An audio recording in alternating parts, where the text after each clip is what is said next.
maintenant parler de tes débuts, de ta période artistique. Alors, la période artistique, je vais dire, mais c'est vraiment le conte de fées qui continue. Alors, donc, il y a une souffrance en moi que je porte de ne pas, parce que toute cette période-là, on parle pas d'artistique, hein. Voilà, vraiment, là, je suis dans le business, dans, voilà, faire de l'argent, construire, enfin, voilà, quoi. Donc, après la séparation, euh, je vais rencontrer une autre personne qui, elle, va m'amener, elle est plutôt dans tout ce qui est bio, recherche spirituelle, massage, machin. Et elle m'amène à aller là-dedans. Donc moi, bah, je connais pas, du coup, je commence à me dire, tiens, ouais, ouais, c'est vrai, le yoga, ouais, c'est ça, le yoga, c'est ça, ouais, ok, ah oui, d'accord. Ouais, ça a l'air intéressant, quoi. C'est des gens, il y avait des gens intéressants, des gens qui étaient dans la recherche, qui étaient dans la bienveillance. C'est un peu tout le mouvement New Age, un peu, qui a eu, avec ses bons et ses mauvais côtés, quoi. Un jour, je suis en train de connecter un petit peu tout ce milieu-là. Je commence un peu à y travailler dedans. Et puis un jour, je propose, il y avait une librairie ésotérique à Toulouse. J'allais assez souvent bouquiner, tout ça et tout. Puis un jour, j'achète des boules de Qigong. Je sais pas si tu as vu, des espèces de boules là. Sauf que moi, les boules, je commence à danser avec. Je m'amuse. Et la dame, elle me voit faire. Elle me dit, vous pouvez faire ça sur un stand que l'on a à un salon. Je lui dis, tenez, moi, j'ai jamais fait ça. Elle me dit, non, mais vous restez derrière, vous vous amusez, tac, tac, tac. Bah, du coup, vous montrez, et puis comme ça, ben voilà, vous avez un intéressement sur le bénéfice. Si vous vendez une paire, ben voilà. Bon, je lui dis, bon. Alors du coup, je me suis entraîné, bon, et voilà, et j'ai fait ça. Mais après, je suis même allé plus loin, je me suis dit, ah mais attends, parce qu'à un moment donné, il y avait une scène, donc je me suis dit, ben tiens, je pourrais peut-être le faire sur scène, ça, en fait. Et donc, à un moment donné, entre deux conférences, j'arrive avec mes boules, comme ça, toc, toc, toc, toc, toc. Et là, tout d'un coup, j'entends une flûte.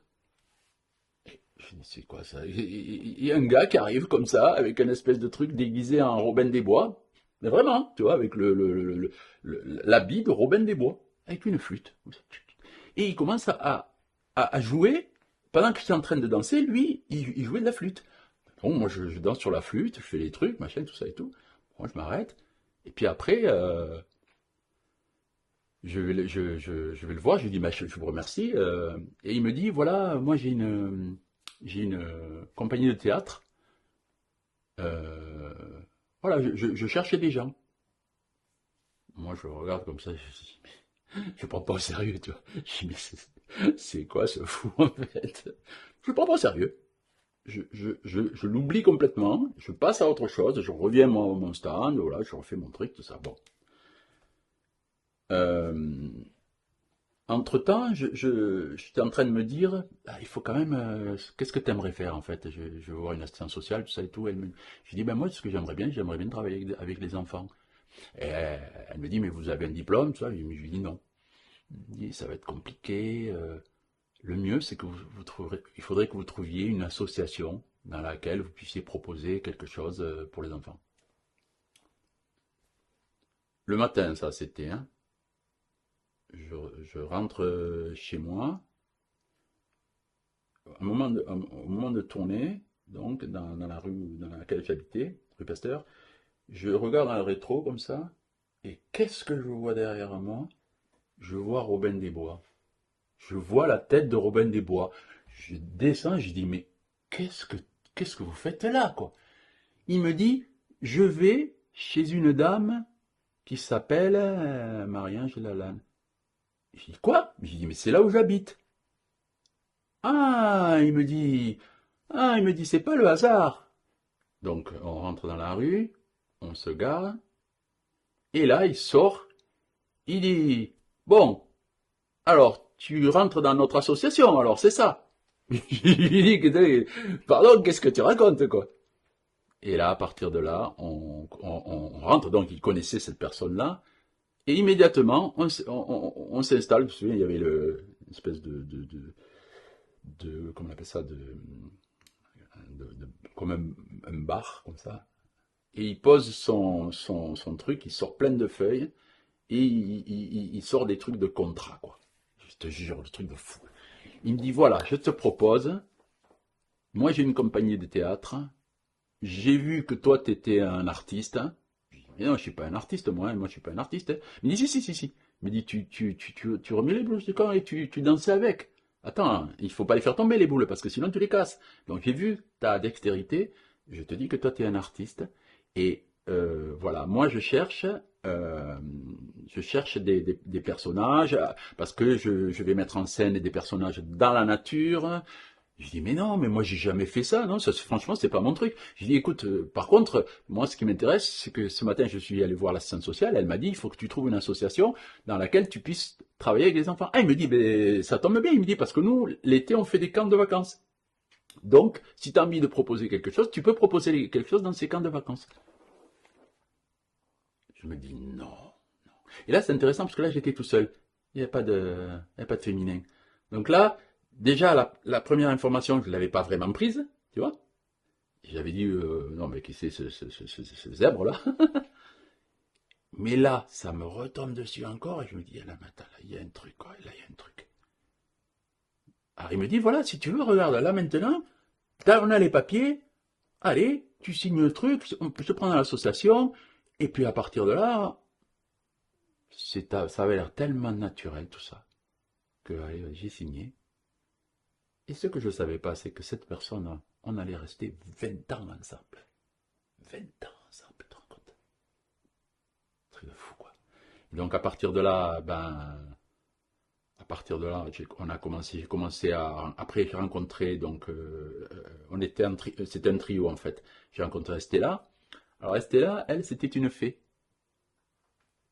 C'était une fée, c'est-à-dire qu'en fait, elle s'habille en fée.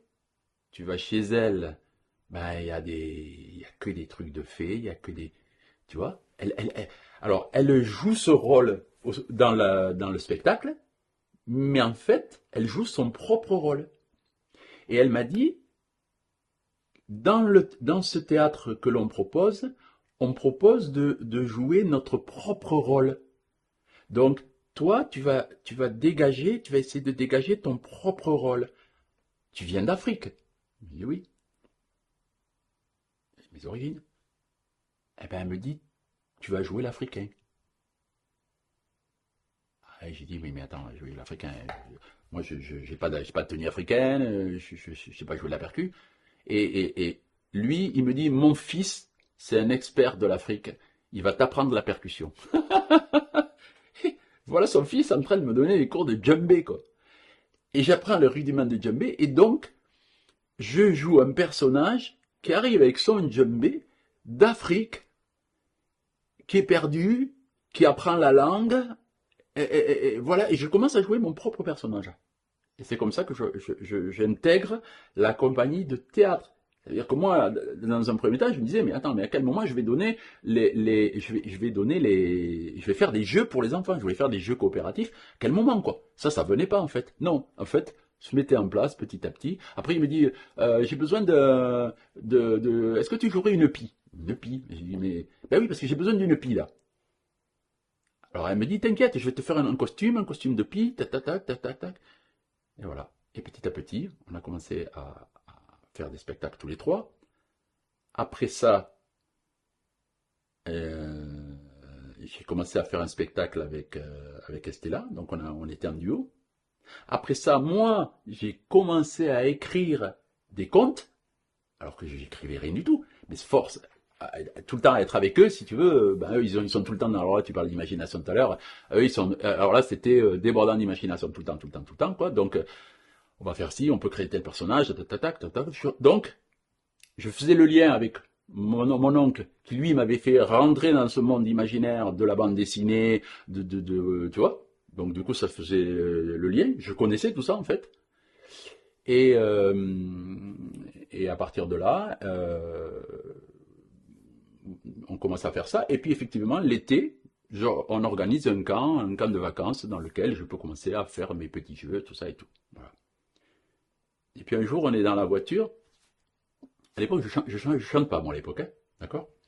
Donc, on est dans la voiture. Hein. Lui, c'est un Occitan. Et c'est un Occitan vraiment du terroir. Hein. Ça veut dire qu'il chante des chansons, mais vraiment des chansons traditionnelles. Mais des trucs, si tu veux, tu as l'impression d'avoir à côté de toi un paysan qui a 80 ans et qui te chante des vieux chants, quoi, des trucs. Et il chante ces chants, et je sais pas, je suis séduit par la tonalité, par l'énergie que ce qu'il dégage quand il le chante. Il est dans la voiture, il chante, tu vois. Et puis moi, bon, une fois, deux fois, trois fois, mais c'est qu'à un moment donné, à force qu'il chante tous ces chants, moi je commence à les connaître, ces chants. Et un jour, ça se passe dans la voiture, vraiment ça se passe comme ça. Dans la voiture, tout d'un coup, j'entends le contre-chant, j'entends pas le contre-chant, j'entends une harmonisation. Je me mets, je sais pas, la tiers sur la carte, je fais une harmo, et je fais la voix avec lui. Et il me regarde comme ça, il me dit, mais tu chantes toi, t'as une belle voix, et en plus de ça, t'as trouvé l'harmonisation pour le faire, mais attends, on va travailler un chant et tout. Ben, j'ai dit non, non, moi je chante pas. J'ai dit non, j'ai essayé pour te suivre, non, non. Il dit si, si, si, si. Et à chaque fois c'était ça. À chaque fois, non, non, non, mais on essaye.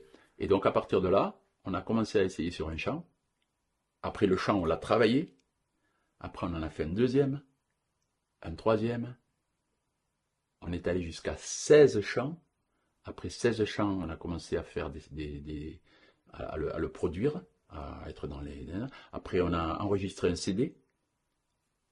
La rose, ça s'appelait le CD, la rosa et le laurier, donc la rose et le laurier, le titre du groupe. Et me voilà devenu chanteur de chant a cappella, alors que voilà quoi, tu vois, là si tu veux, ça frise tu vois, ça frise le paranormal, là, t'es là, tu dis, bon, mais écoute, pourquoi pas, quoi, tu vois, voilà.